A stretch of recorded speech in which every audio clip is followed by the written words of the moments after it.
recherchez une école de référence pour une double formation universitaire et professionnelle de qualité? Voici l'opportunité à ne pas rater. L'École supérieure d'administration, d'économie, de journalisme et des métiers de l'audiovisuel ESAE vous offre des programmes d'enseignement en licence et en master orientés vers l'emploi qui font d'elle une référence à travers les filières de l'administration générale et territoriale, l'administration du travail et de la sécurité sociale, droit, diplomatie et relations internationales, administration hospitalière, universitaire et intendance, journalisme et métiers de l'audiovisuel et toutes les filières des sciences de gestion. Une seule adresse, www.esae.bj. Rendez-vous dès maintenant sur nos campus ESAE Bedjromende au numéro 90 93 65 21 ou au numéro 98 98 14 00. Paracourt sur le numéro 52 46 12 12. Aboumé-Calavi au numéro 52 88 44 44. Akpakpa au numéro 52 88 33 33. ESAE, l'excellence à un nom. Le bulletin matinal d'information avec vous, Atifa Olafa, bonjour. Bonjour Abdelkader. Merci d'être là ce matin. Bonjour à vous, Romaric Diesgoubouenou. Bonjour Kader. Merci également d'être là ce matin pour l'actualité sportive. On démarre ce bulletin matinal d'information avec la 6e mission économique de la francophonie. C'est bien cela Abdelkader, amis internautes. Bonjour, ravi de vous retrouver ce matin. La ville de Cotonou accueille cette semaine la 6e mission économique de la francophonie. Un rendez-vous de 3 jours pour transformer les idées en partenariat, des échanges en investissement afin de redessiner sûrement le futur économique du Bénin.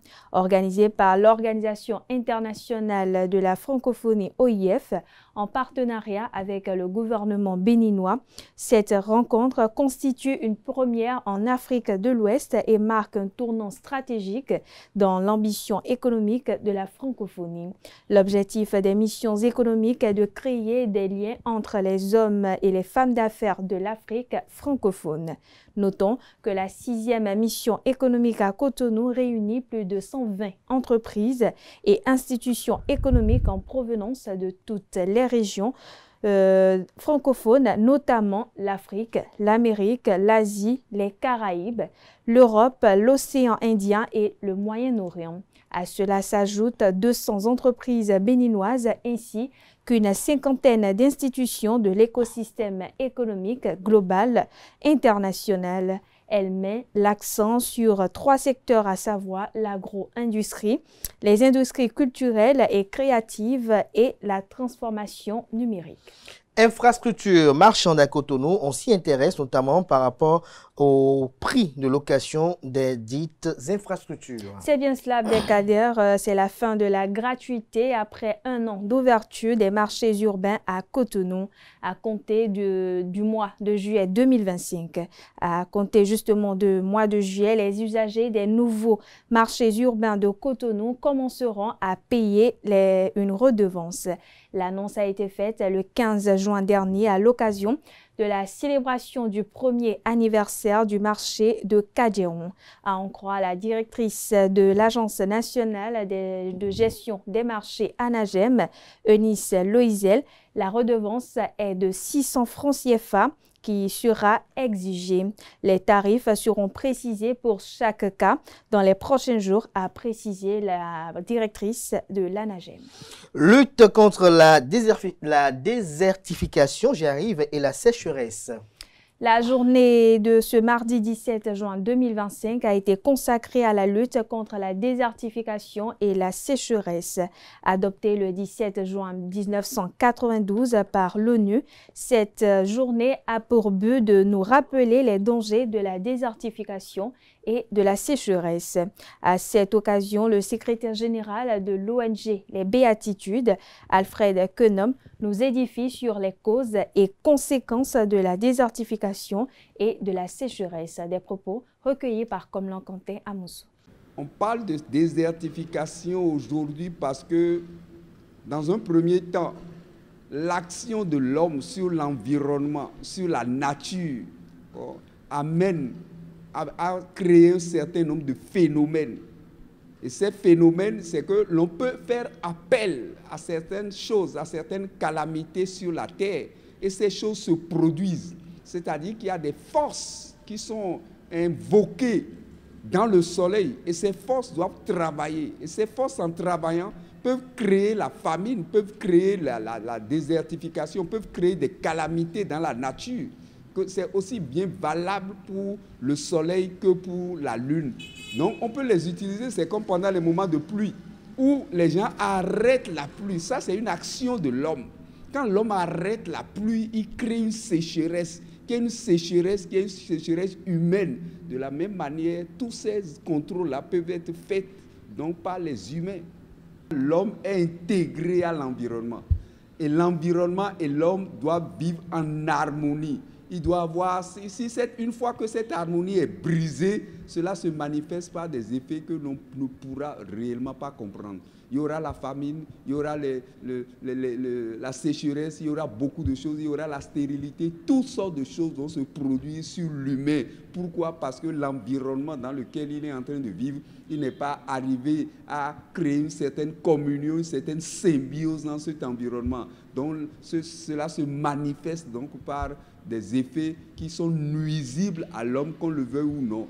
Clément Coton, expert en questions environnementales sur l'importance des espaces verts au Bénin. Tout à fait. Le gouvernement béninois a annoncé mercredi 26 février 2025 vouloir élaborer des plans directeurs d'urbanisme pour 21 communes. Le document devrait permettre à l'État de mieux planifier le développement et l'aménagement des communes sélectionnées.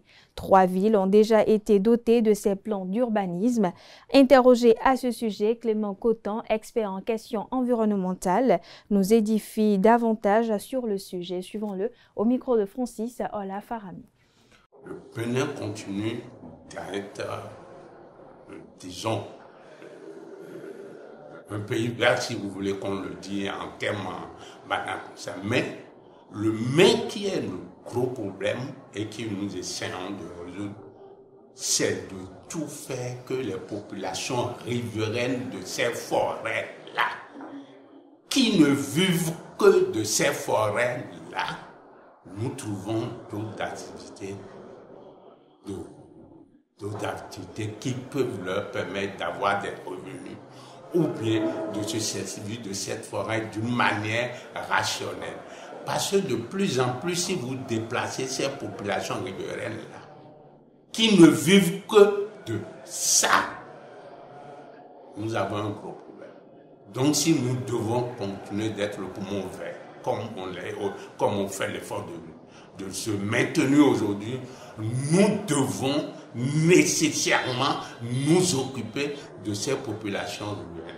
Il y a beaucoup de projets qui existent aujourd'hui, qui s'en occupent et qui font beaucoup d'efforts, mais nous devons redoubler d'efforts parce que si ces populations-là n'ont pas d'autres revenus, n'ont rien, vous voulez faire quoi? Si nous nous occupons de ces femmes-là, est-ce que vous savez qu'aujourd'hui, nous sommes dans le charbon écologique? Le charbon naturel qu'on utilise, et elle continue d'exister. Je ne vais pas dire que le charbon n'existe plus. Ce charbon continue d'exister. Mais il y a aujourd'hui le charbon écologique, qui sont rien d'autre que les déchets d'un certain nombre de produits qu'on prend pour fabriquer du charbon écologique. Donc, tous ces moyens ou toutes ces stratégies-là vont permettre de continuer de ce tapis vert-là. Mais ce n'est pas une seule solution ou bien un seul geste qui va nous faire maintenir là. Nous allons continuer de planter et entretenir. Ça c'est clair. Nous allons continuer de tout faire pour que l'utilisation du charbon de bois diminue. Et on peut dire remplacer par le charbon écologique ou d'autres moyens comme le gaz et autres.